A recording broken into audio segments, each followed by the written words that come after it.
এইকেইটা কাৰণতে 1200 দিনত নিৰ্মিত টাইটানিক মাত্ৰ 2 ঘণ্টাত ডুব গ'ল। বিশ্বজুৰি চৰ্চিত টাইটানিক জাহাজ ডুব যোৱাৰ আঁৰত আছে এই 6টা ভুল। কোনে কৰিছিল এই ভুল? 1912 চনৰ 10 এপ্ৰিল এই দিনটোতে বিশ্বৰ আটাইতকৈ ডাঙৰ আৰু ব্যয়বহুল জাহাজ টাইটানিকে প্ৰথম যাত্ৰা আৰম্ভ কৰিছিল। সেইদিনা আটলাণ্টিক মহাসাগৰ শান্ত আছিল আৰু ধুমুহাৰ কোনো লক্ষণ নাছিল। জাহাজখনত 1500 যাত্ৰী আছিল আৰু লাখ লাখ মানুহে ডকত থিয় হৈ এই ঐতিহাসিক মুহূৰ্তৰ সাক্ষী হৈছিল। যাত্ৰীসকলেও তেওঁলোকক বিদায় দিবলৈ অহা লোকসকলেও জাহাজখনৰ ক্ৰুৱেও উপলব্ধি কৰিব পৰা নাছিল যে জাহাজখনত নিৰ্মিত 6টা দোষে জাহাজখনক এক বিপৰ্যয়জনক দুৰ্ঘটনালৈ ৰূপান্তৰিত কৰিব।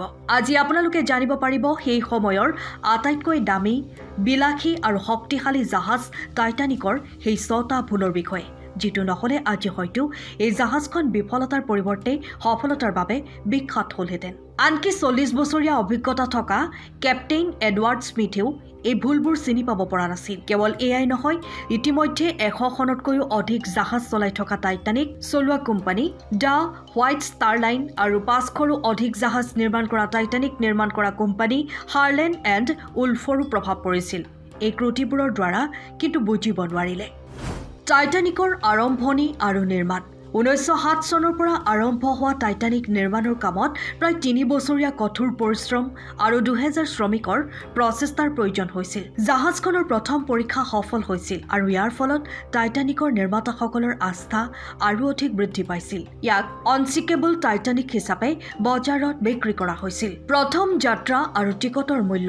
1912 চনৰ 10 এপ্ৰিলত ইংলেণ্ডৰ সাউথম্পটনৰ পৰা নিউয়ৰ্কলৈ প্ৰথম যাত্ৰা কৰা হয়। ইকনমি ক্লাছৰ ভাড়া আছিল $30, আনহাতে ফাৰ্ষ্ট ক্লাছৰ ভাড়া আছিল $150, যিটো আজিৰ হিচাপত 3,40,000 টকাৰ সমতুল্য।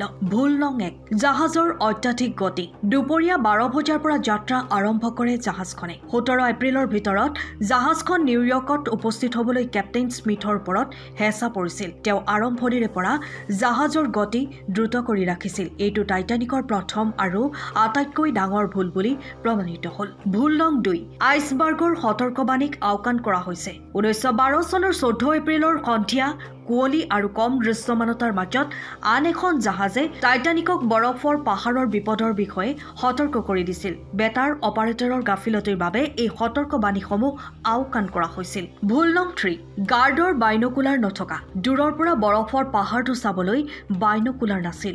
আইচবাৰ্গটো আৱিৰ্ভাৱ হোৱাৰ সময়লৈকে বহু দেৰি হৈ গৈছিল। ভুল নং 4, দুৰ্বল ৰিভেট ব্যৱহাৰ কৰা। জাহাজখনৰ শৰীৰত থকা ঢালাই লোহাৰ ৰিভেটবোৰ আইচবাৰ্গৰ সৈতে সংঘৰ্ষত ভাগি যায়। সেইবোৰ যদি তীখাৰে নিৰ্মিত হ'লহেঁতেন তেন্তে হয়তো জাহাজখন ৰক্ষা কৰিব পৰা গ'লহেঁতেন। ভুল নং 5, পৰ্যাপ্ত লাইফবোট নথকা। জাহাজখনত মাত্ৰ 20খন লাইফবোট আছিল, আনহাতে লাইফবোটৰ সংখ্যা 32খন হ'ব লাগিছিল। যাত্ৰীৰ সংখ্যা বিবেচনা কৰিলে এইটো এটা ডাঙৰ ভুল বুলি প্ৰমাণিত হ'ল। ভুল নং 6, লাইফবোটৰ অসম্পূৰ্ণ ব্যৱহাৰ। লাইফবোটবোৰত প্ৰায়বোৰ প্ৰথম শ্ৰেণীৰ যাত্ৰীকে অগ্ৰাধিকাৰ দিয়া হৈছিল। শেষ মুহূৰ্ত আৰু ট্ৰেজেডি। প্ৰায় 2:18 টাইটানিকৰ লাইট নুমাই গ'ল আৰু জাহাজখন দুভাগত ভাঙি গ'ল। 2 ঘণ্টা 40 মিনিটত সম্পূৰ্ণৰূপে ডুব যায়। পানীৰ উষ্ণতা 2 ডিগ্ৰী চেলছিয়াছ হোৱাৰ ফলত ঠাণ্ডা পানীত ডুব গৈ 1500ৰো অধিক লোকৰ মৃত্যু হয়। টাইটানিকৰ এই দুৰ্ঘটনা এনেকুৱা এটা ট্ৰেজেডি আছিল যিটো আজিও ইতিহাসৰ পৃষ্ঠাত লিপিবদ্ধ হৈ আছে।